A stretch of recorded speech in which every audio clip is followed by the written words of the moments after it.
Alhamdulillah. Mohon Fatihah sebelum kita ini ulang tahun dengan saja.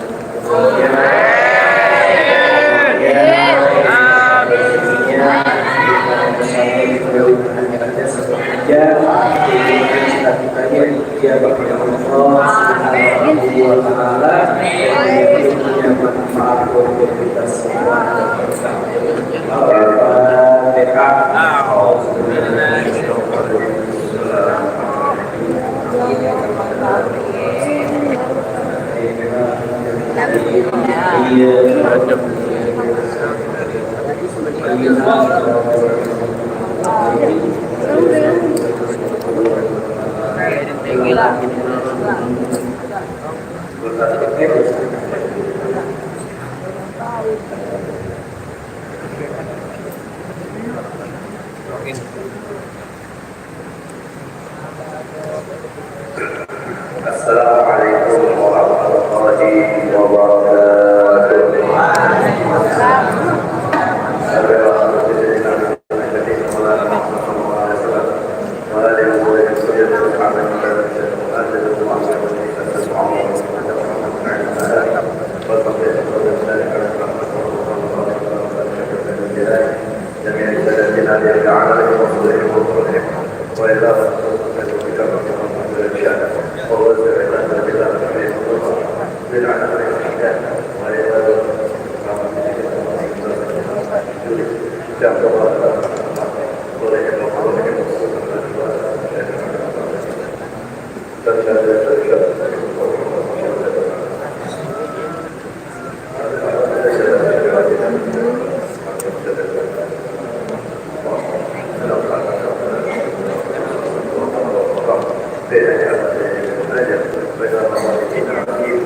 syafa'ati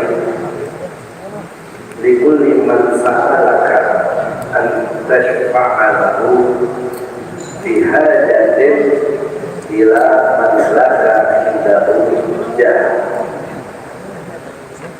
Masih pembahasan seputar tentang adab kita, akhlak ketika kita dalam bergaul bersama manusia. Imam Haddad beliau di sini mengatakan, dan hendaknya kamu mau membela, memberikan syafaat, bantuan kepada siapa? Pada setiap orang yang meminta bantuanmu, mempermudah keperluannya kepada orang yang menghormatimu. Fa inna Allah yas'alu 'abda 'an jarihi kama yas'aluhu 'an malihi. Karena sesungguhnya kelak Allah Subhanahu wa ta'ala akan menanyai hambanya tentang kedudukan kehormatannya, sebagaimana Allah pun akan menanyainya tentang hartanya. Jamaah yang dimuliakan Allah Subhanahu wa ta'ala, pastinya bentuk nikmat rizki yang Allah berikan kepada kita itu sangatlah banyak, dan juga banyak macamnya, banyak modelnya. Ada nikmatul mal, ada nikmatul jah. Ada orang banyak diberikan nikmat harta, ada orang yang diberikan nikmat jah, hormatan dan kedudukan. Kedudukan pangkat kita sama manusia itu beda-beda, lain-lain. Kadang ada orang yang dihargai, dihormati dari segala kalangan. Nah, itu adalah satu kehormatan yang dia miliki, nikmat dari Allah Subhanahu wa ta'ala, kalau dia pandai pintar untuk mensyukurinya. Namun yang namanya kedudukan, posisi yang tinggi, mencintainya itu adalah merupakan penyakit hati yang paling dahsyat, yang paling terakhir keluar dari hati orang-orang yang saleh. Hubbud dunia, hubbul mal itu umum, orang semua suka. Yang lebih dahsyat daripada hubbul harta, cinta dengan harta, cinta dengan dunia, yaitu cinta dengan kedudukan, gila pangkat, gila hormat. Maka orang kalau udah hatinya gila dengan hormat, hidupnya akan sibuk mencari posisi kedudukan di mata manusia. Dia nggak pikirkan nasibnya, derajatnya di sisi Allah Subhanahu wa ta'ala seperti apa. Bahkan hina sekalipun dia nggak permasalahkan di sisi Allah. Yang penting orang memandang dia terhormat, orang memandang dia mulia, orang segan sama dia. Hati-hati. Tapi di situ adalah hamba-hamba Allah Subhanahu wa ta'ala yang memang Allah berikan kewibawaan dalam dirinya, tanpa dia cari, tanpa dia minta. Orang memang sudah menghormati dan menghargai dia. Nah, ketika kita mendapatkan nikmat tersebut, kita tak boleh takabur, tak boleh sombong, tak boleh kita merasa lebih baik dari yang lain. Namanya kita memiliki posisi kedudukan di mata orang lain. Kita kenal dengan dengan pembesan, dengan pejabat, dengan polisi, dengan orang-orang yang terpengaruh. Mereka kenal sama kita pun juga menghargai dan menghormati kita. Kadang ada orang-orang lemah mohon pertolongan, bantuan kepada kita,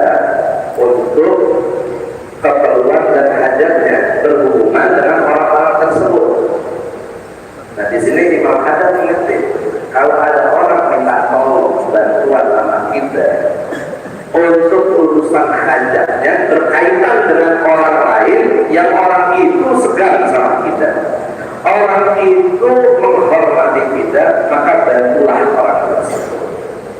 Selagi apa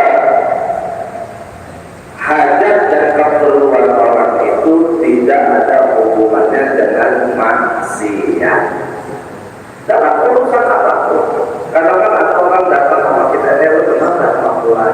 Lu kenal tak Tuhan? Gue lagi ada urusan nih, gue pengen urusin ini nih, gue pengen ini nih, gue dapat duit.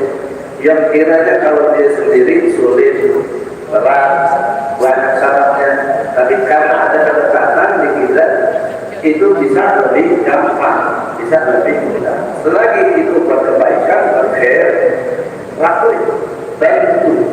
Kenapa? Kata Imam Hasan, nanti dia berkiamat, di hari kiamat saat kita dihisab, kita semua akan ditanya kepada Allah Subhanahu wa Ta'ala. Harta kita akan dipertanyakan, juga posisi kedudukan pangkat yang Allah berikan kepada kita ketika di dunia itu pun juga Allah tanyakan. Ente jadi orang terhormat, ente jadi orang terpandang, ente jadi orang yang berpengaruh. Apa yang ente lakuin atas itu semua, dengan itu semua? Apakah semata-mata untuk memperkaya diri, atau kehormatan dan pengaruh yang ente punya itu digunakan untuk maslahat umat? Nah, ini bukan satu hal yang mudah. Orang kalau udah hati ini gila dengan pangkat, gila dengan hormat, Masya Allah, apa aja dia bakal kerjakan, bakal dia lakuin demi dia sampai ke titik yang dia mau. Kejadian ketika baginda Rasul Sallallahu Alaihi Wasallam meninggal dunia, sahabat tidak ada satupun yang mengajukan dirinya untuk menduduki kursi khalifah pengganti sebagai pemimpin setelah wafat baginda Rasul Sallallahu Alaihi Wasallam. Nggak berebutan, saling dorong, saling konflik. Kenapa? Karena para sahabat tahu konsekuensinya. Berkedudukan, berpangkat, ini tanggung jawabnya berat. Mereka nggak ada yang mencari, nggak ada yang berebut. Ya beda sama di zaman kita sekarang. Sekarang model ada pemimpin tanpa kampanye, tanpa nyalonin, ujuk-ujuk tidak jadi pemimpin. Ya nggak ada. Masa ini zamannya udah beda. Maka sekarang orang sedang mencalonkan untuk menjadi pemimpin. Ya apapun itu skalanya. Tapi kalau orang yang benar-benar mengetahui hakikat itu semua, nggak bakal berani untuk duduk di kursi yang tinggi, yang penuh dengan tanggung jawab. Tapi lagi-lagi kalau seandainya kita punya itu, ya mesti kita duduk sebagai imam. Bapaknya kita hadir, kenal dengan bulan, dengan Pak Bulan, dengan banyak pejabat, dengan banyak polisi, ada keluarga, ada mungkin perlu bantuan yang kiranya kalau lewat beliau itu urusan jadi gampang. Selagi itu bukan urusan maksiat, ya, urusan itu untuk kebaikan, maka baik bagi beliau untuk membantu dan menolongnya. Ya, orang yang suka memberikan syafaat, bantuan, pertolongan kepada orang lain di dunia, kalau dia kiamat, insya Allah dia akan mendapatkan syafaat baginda Rasulullah Sallallahu Alaihi Wasallam. Jadi, bagaimana apa kita nanti ditanya kedudukan yang kita punya, yang kita miliki di dunia, itu juga akan ditanya kepada Allah Subhanahu Wa Taala. Kita jadi ustaz, kita jadi kiai, kita jadi guru, kita jadi habib. Banyak orang yang cinta, banyak orang yang hormat, banyak orang yang menghargai. Apa kita gunain dengan itu semua?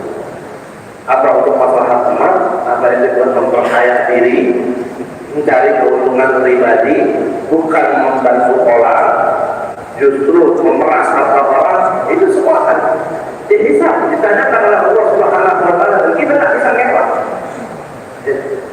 Kita nggak bisa menghindar. Ini pengadilan Allah Subhanahu Wa Taala. Tak ada bisa kita sokok, tak ada bisa kita bayar, tak ada kita bisa pakai pengacara. Maka kalau orang mendapatkan kedudukan posisi seperti itu, kalau dia tidak bisa mengendalikan dirinya dalam dakwah, artinya sangat bahaya sekali. Saya benar-benar salah satu ungkapan dari Nabi Abdul Qadir bin Ahmad As-Sagaf, ya, radhiyallahu ta'ala anhu, yang beliau wafat di Kota Jeddah, yang salah satu dari kutub di masanya. Ya, salah satu ungkapan beliau itu akhir mayakhruj min qulubi shalihin hubbul jah. Terakhir penyakit hati yang keluar dari hati orang-orang yang soleh, dari orang-orang soleh dan orang biasa, adalah hubbul jah, cinta dengan kedudukan. Ya, mau kedudukan di pemerintahan, mau kedudukan dalam urusan perdagangan, bahkan kedudukan dalam dakwah. Karena kan dai karena kan berebut dan tinggi-tinggian, ya, mental orang, mental kenalan, ya. Kadang nampak hal seperti itu. Jadi bukan kita mau menilai orang lain, tapi diri kita apakah masuk kelompok golongan yang seperti itu enggak? Yang gila dengan hormat, giliran orang hormat itu kesal, ya, giliran orang mulia itu kita marah. Kalau kita di hati ada rasa begitu, udah ada tanda kalau kita ini orang yang gila. Tapi kalau kita bisa bersikap orang hormatin kita sama aja, biasa aja, berarti itu memang hati kita terselamatkan dari yang namanya pukul. Ya. Jadi maka tegaskan kita untuk mau membantu orang lain dalam mengurus hajatnya, ketika bersangkutan dengan orang lain yang mana orang tersebut itu masih menghormati kita. Insya Allah dengan kita bantu dia, harapan kita telah di yaumul kiamat syafaat Rasulullah akan beliau berikan kepada kita semua. Wa idza tawajjaha ala 'abdin syai'un min al-hukmi syar'iyyah كحد الزنا والسرقة فاحذر أن تشفع له. Tetapi apabila berkaitan dengan hukum syariat seperti hukum perbuatan zina, hukum mencuri, fahdar antashfa' lahu, maka jangan sampai kau memberikan bantuan kepada dia. Tadi kalau ada orang minta tolong, minta bantuin, tolongin selagi urusannya bukan maksiat. Kalau seandainya ada orang nyolong, ada orang berzina, ada orang mabuk, ketangkap, dia mau dihukum, terus kita pasang badan buat dia biar dia nggak dihukum, kita pasang badan buat dia biar dia nggak dipenjara, karena kita disedarin, ya, orang yang mau menghukumnya sedang sama kita melihat ada kita, akhirnya itu orang dilepasin, hati-hati. Berarti kalau begitu cara kita membela kemungkaran. Ya, jadi kalau mau beri bantuan, pertolongan, ya pastikan yang ditolong yang bantu bukan dalam maksiat. Kalau seandainya dalam kemaksiatan, fa inna syafa'ata fil hududi ghairu jaizah. Karena pembelaan pada hukuman-hukuman semacam ini berjaizah, itu tidak diperbolehkan. Tak boleh. Nasib pengacara ini harus pintar bilang ini, ya. Bahwa orang kalau sudah berkaitan dengan hukum, ya biasanya harus didampingi dengan pengacara. Ya, jangan sampai itu membelanya sampai membenarkan perbuatan yang salah. Tapi kalau dia membela sekiranya dia tidak dizolimi dalam hukuman yang dijatuhkan, itu silakan. Cuma kalau sudah jelas salah, dibela sampai bebas, akan dia nggak bersalah. Ini bahaya. Ya. Kalau seandainya hukumannya harusnya setahun, kalau nggak pakai pengacara bisa ditekan, bisa jadi 10 Kalau dampingin pengacara, dia hukuman yang diatur sama dia sesuai dengan ketentuan, tetap tahu dengan masalah. Tapi kalau sampai pengacara sampai melihai dia, ini orang jelas-jelas salah, jelas-jelas korupsi, jelas-jelas mencuri, dan dia yakin dia tahu itu, sampai akhirnya bebas dari hukuman. Nah, ini yang bahaya, yaitu berjahizah, itu tidak diperbolehkan. Wa idza syafa'ta syafa'ta fa'udika laka bisababihi hadiyatun fala taqbalha fa'innaha rusyad. Jika kau memberikan bantuan, jika kau memberikan bantuan, jika kau memberikan pertolongan pada orang, ya, kemudian ada yang mengatakan karena bantuan dan pertolonganmu, sebab itu kau diberikan hadiah, tanda terima kasih. Ya, gimana? Malah takbalha, maka hendaknya kamu tidak menerimanya. Kenapa? Fa innaha rusyad, karena itu adalah rashwah atau seperti hukum menyogok atau menyuap. Kalau seandainya kita kenal ordal, ya, ada istilah ordal, jangan jadi. Ini bukan berarti anjuran Imam Haddad ini disuruh jadi markus, ini beda nih. Ya, kalau markus kan maklar kasus, ya, karena dia banyak kenal orang yang masalah-masalah urusan jadi beres semua. Kemarin kalau ada yang ketangkep di rumahnya ada 900 miliar, 51 kilogram emas. Nah, itu kerjaannya ada, ngasih bantuan, pertolongan sama orang yang perkara, harusnya di penjara, dihukum, didenda, ya, karena jadi bayar, akhirnya dibebas dari hukuman. Nah, kalau itu mas sokokan, jadi itu dilaknat dan neraka tempatnya. Jangan kita salah memahami itu semua. Ya, memahami apa yang dianjurkan oleh Imam Haddad di sini. Ya, kita kasih pertolongan yang pantas kita tolong, dan itu adalah bagian dari kebaikan yang tak ada kaitannya dengan kemungkaran atau dengan kemaksiatan. Dan kalau seandainya dari situ ada pemberian hadiah karena itu, jadi itu bisa jadi rashwah. At-taswa yang Nabi katakan al-rashi wal murtasi kilahuma binna, yang jawab yang disuap dua-duanya di neraka. Kemudian wa 'alaika bitabassumi fi wujuhil mu'minin, dan juga hendaknya kamu tersenyum di wajah orang-orang yang beriman. Wa talaqatil wajhi wa idhalil bishri lahum, dan juga berwajah yang cerah, yang ceria, menampakkan kegembiraan untuk mereka. Wa bil kalami ma'ahum, bertutur kata yang baik pada mereka. Wa lainil janibi, bersikap rendah hati terhadap mereka. Wa khafid janahi lahum.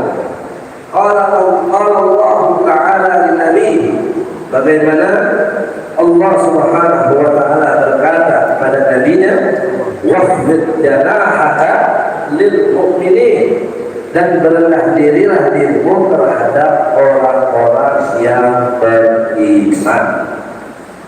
Ini adab-adab yang perlu kita praktekkan dan perlu kita amalkan lagi.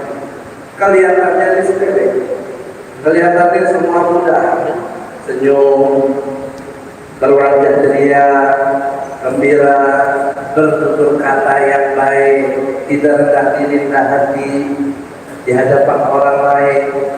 Tidak, insya Allah itu semua tahu adalah bagian daripada akhlak-akhlak yang mulia. Tapi faktanya, apakah ini sudah kita amalkan belum? Kadang kita ketemu orang terus, ngomong sama orang bahasanya kasar, kata-kata kita nyakitin, muka kita kata enakin, ya. Baik kita ada orang-orang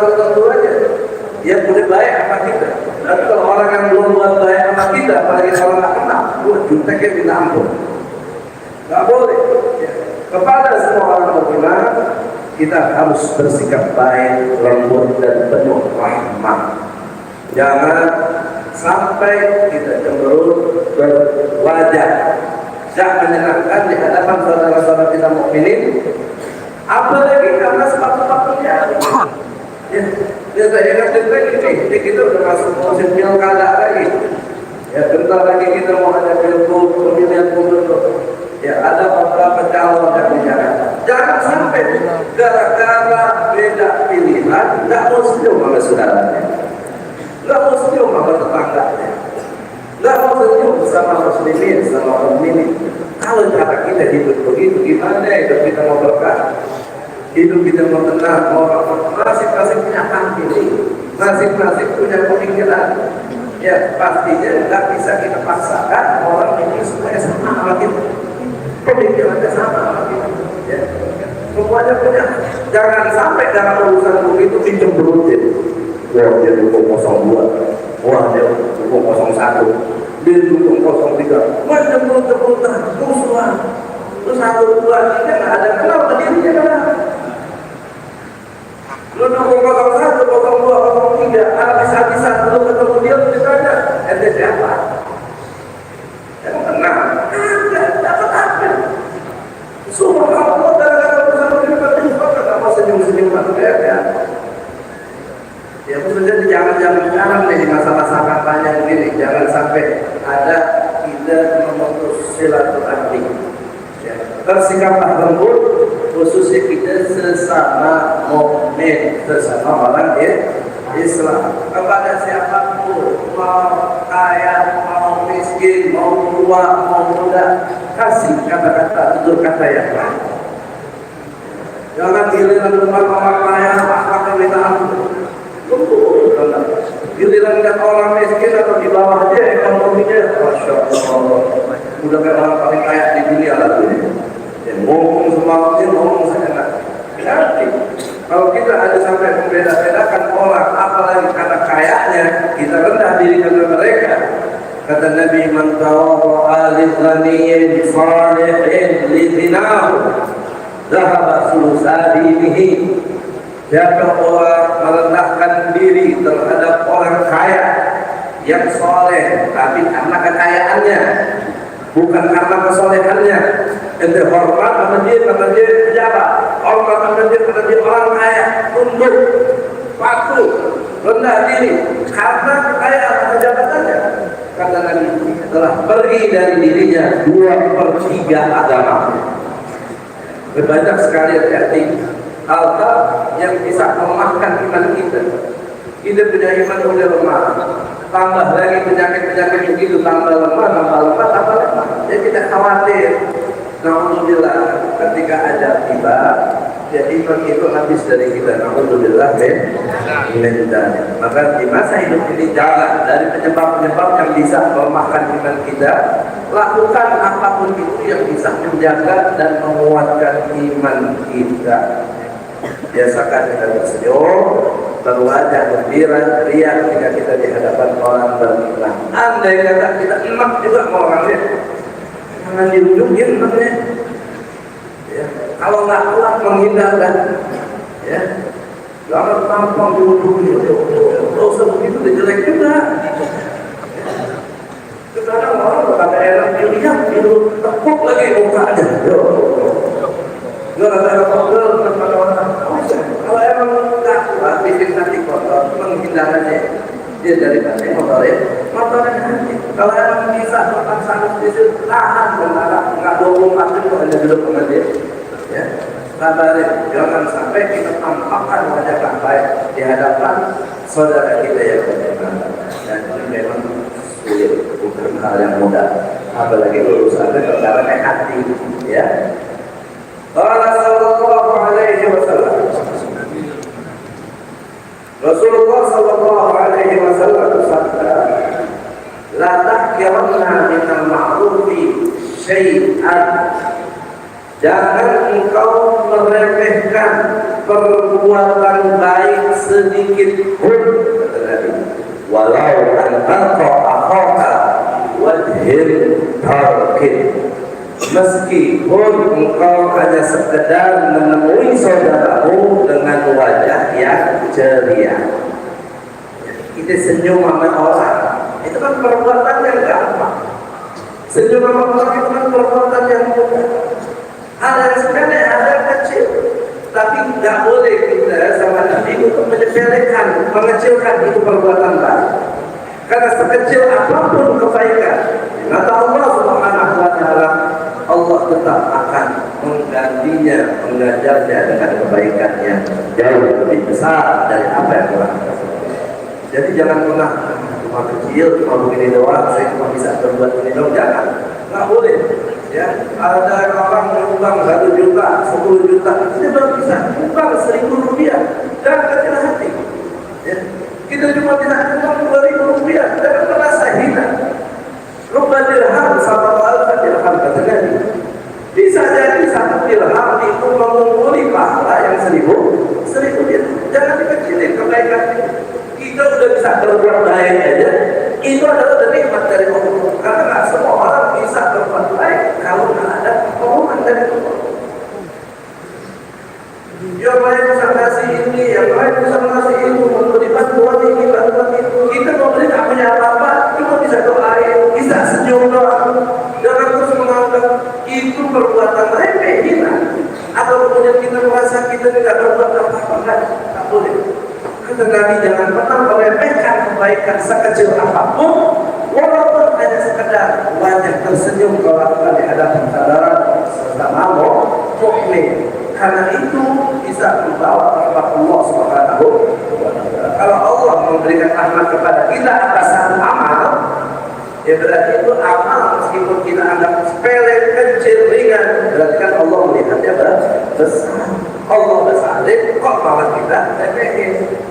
Ya, jadi kalau seandainya kita melakukan amal sedikit, ya baru bisa nyumbang 1.000, 2.000, 10.000, emang mampunya segitu. Jangan kecil hati jangan kita. Jangan kita bilang, ya Allah ada apa-apa dah hadiah. Belum tentu yang lebih banyak itu juga lebih besar pahalanya di sisi Allah. Ya, bisa jadi banyak hadiah karena hartanya jauh lebih banyak lagi.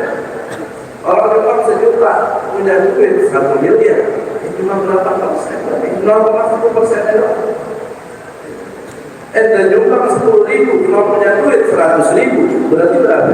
10%. Gedean banget dari persentasenya 10.000. Jadi nggak mesti yang lebih banyak itu pahalanya lebih banyak. Ini terlepas dari keikhlasan kita masing-masing di hati ya.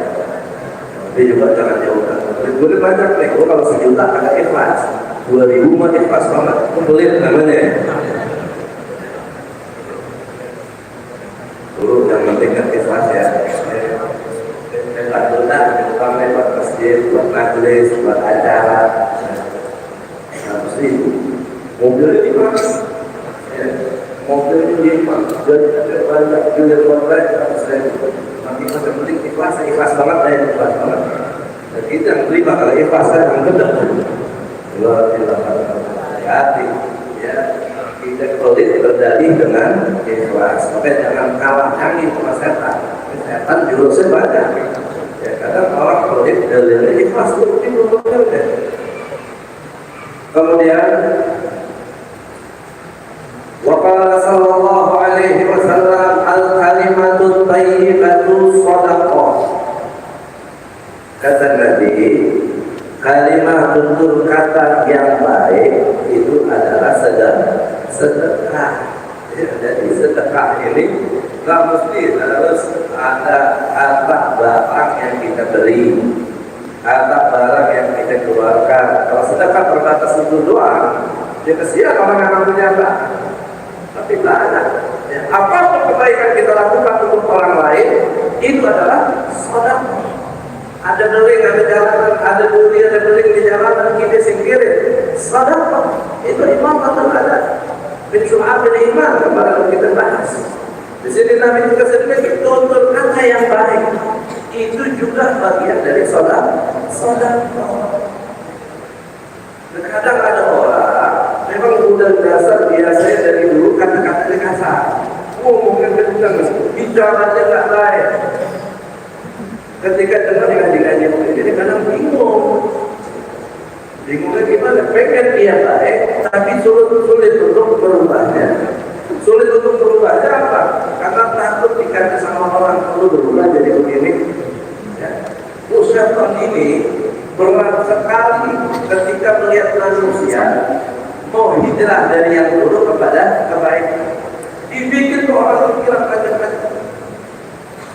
Biasa ngomongin kasar, ngomongin kotor, bahasanya nggak enak, orang dulu kadang makin malas saja.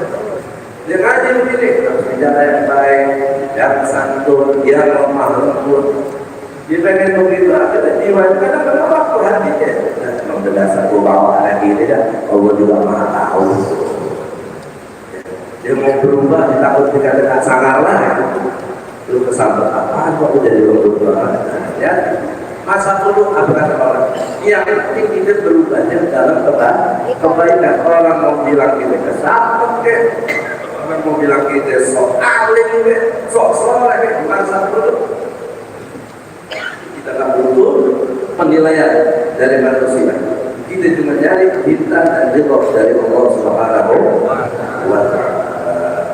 Ada yang baik kalau perempuan lah. Kalau ngomong orang hati jagoan banget. Lompongan nama perempuan, dia kata nenek-nenek, ya Allah, lembut, halus, ya. Tahu saya dapat sama nenek-nenek begitu. Tapi kalau giliran orang lagi, kadang ada yang enak-enak, senyumnya habis spotnya, masya Allah. Tak boleh gitu. Ya hati-hati. Ya syaitan itu punya pintu keburukan yang banyak untuk menjerumuskan kita ke dalam neraka, dalam siksa Allah Subhanahu wa Ta'ala. Yang terkadang kita masuk ke dalam pintu-pintu itu tanpa kita sadari. Berpikir kita sudah berbuat baik, ternyata itu maksiat. Berpikir itu nggak baik, padahal harusnya itu adalah kebaikan. Kalau ilmu kita nggak kuat-kuat, yang mudah sekali kita tertipu daya dengan syaitan. Waminal makhluk, ada lagi sama orang banyak beriman. Jika ada orang-orang beriman dapat amanah muslim baiknya kita ampun, alasnya toleransi. Dia toleransi nggak perlu galak sama orang Islam, nggak perlu jahat sama orang Islam. Ada toleransi pada orang Islam. Kalau orang lain aja kita toleransikan, kita hargai, kita hormati keyakinan mereka, belum apalagi sesama muslim. Jadi jangan ke bawah tuh pengen toleransi, kita harus keras sama orang Islam yang tidak toleransi. Ya sama aja kalau begitu, lebih parah lagi. Ya sampai saudaranya nggak parah. Kalau mau baik, masa dan anak sampai semuanya. Tapi juga toleransi yang itu ya seringkali kita bahas. Ya sebaiknya kita tak mencampur adukan akidah agama yang menghormati, bukan berarti kita ikuti ibadah. Kalau kita jalan di semua ada Masya Allah, ya aman hidup kita. Kemudian wahda anda jurul musliman lihafdi nafsika, dan janganlah engkau memutus hubungan dengan seorang muslim hanya karena masalah pribadi. Ini pada masalah diniyah hajarah, fala tahjurhu fawqa thalathati ayyam. Jangan kau putus hubungan dengan seorang muslim itu hanya sekedar karena masalah pribadi. Tapi kalau ada kaitannya dengan maslahat agama, ada urusannya dengan agama, boleh kita memutus hubungan dengan dia, tapi tidak boleh lebih dari 3 hari.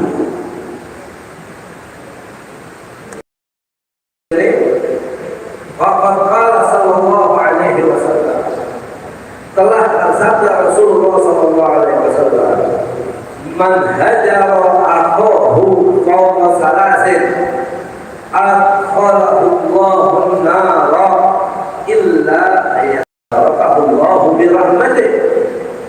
Barang siapa yang memutus hubungan dengan saudaranya lebih dari 3 hari karena urusan pribadi, karena kepentingan pribadinya, karena egoisnya, maka Allah akan memasukkannya ke neraka kecuali Allah menyelamatkan dia dengan rahmatnya. Jadi, ya, ini ancaman yang disampaikan oleh Nabi kita Muhammad SAW buat orang-orang yang suka memutus silaturahmi, memutus hubungan, ya apalagi ini karena kepentingan pribadi. Ya tadi sudah di awal tadi kita bahas musim pilkada ini, ya nggak mau tolak.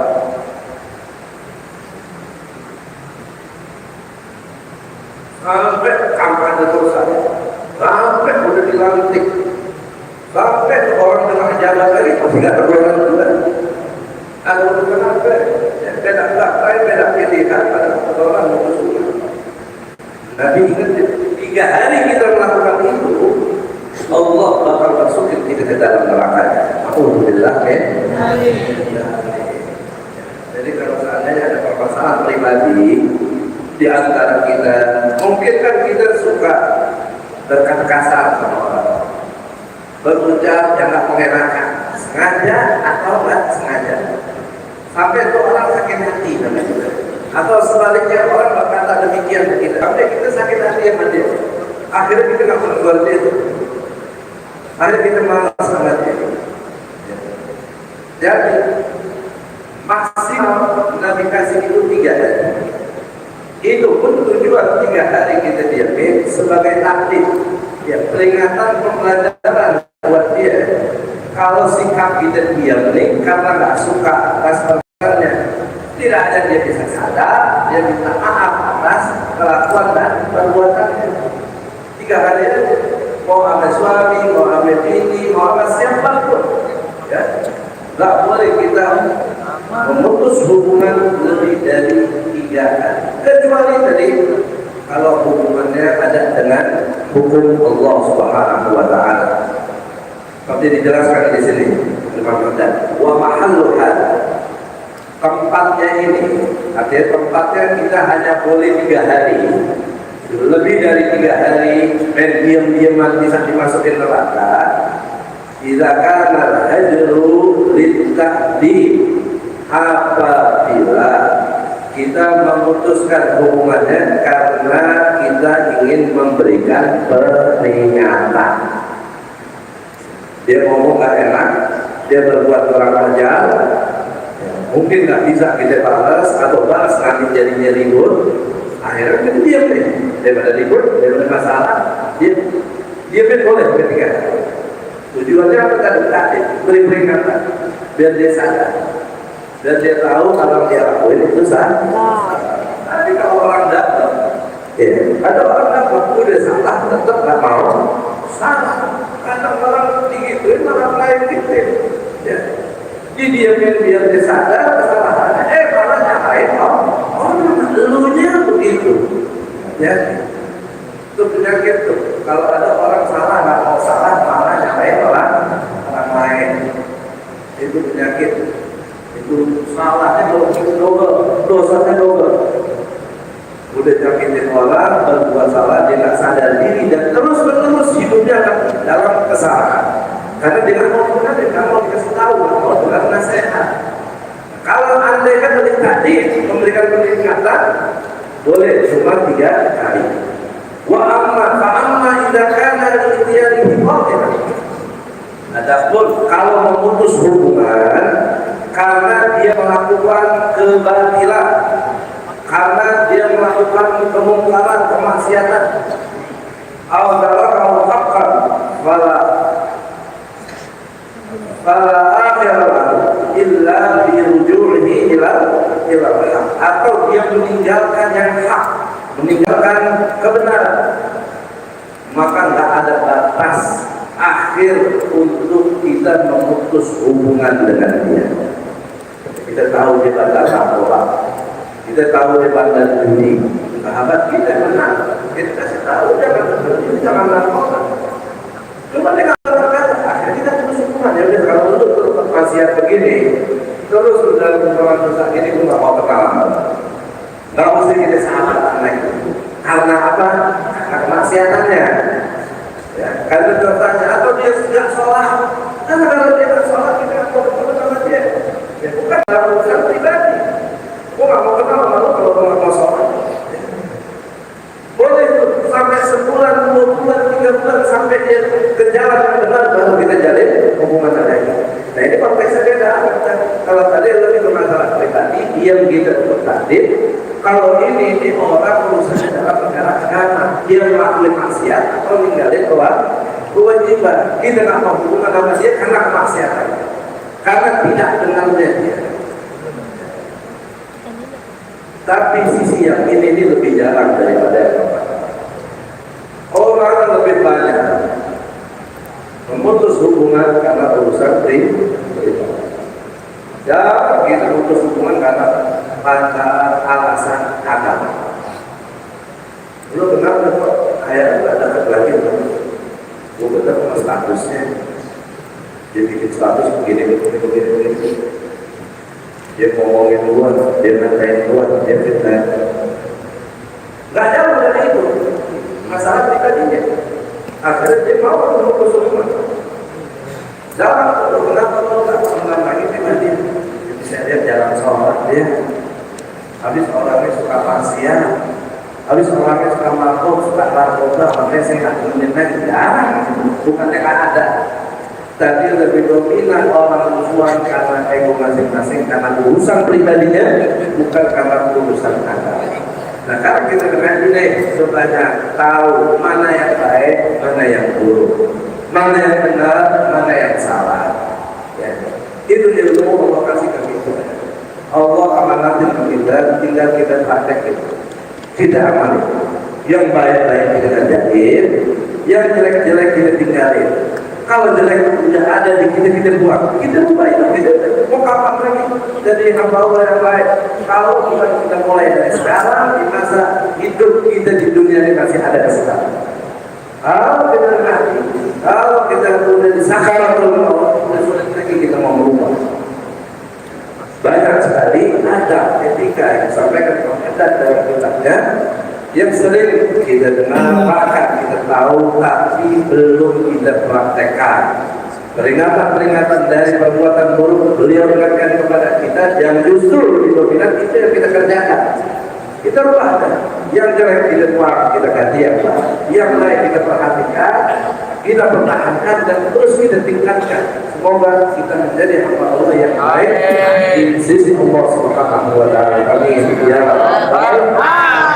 Astagfirullahaladzim. Astagfirullahaladzim. Astagfirullahaladzim. Astagfirullahaladzim. Astagfirullahaladzim. Astagfirullah. Wa atubu ilaih. Taubatan nasuha. Taubatan nasuha. Taubatan nasuha. Rasulullah sallallahu alaihi wasallam. La ilaha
sallallahu alaihi wasallam wa ala alihi wasallam. Alhamdulillah.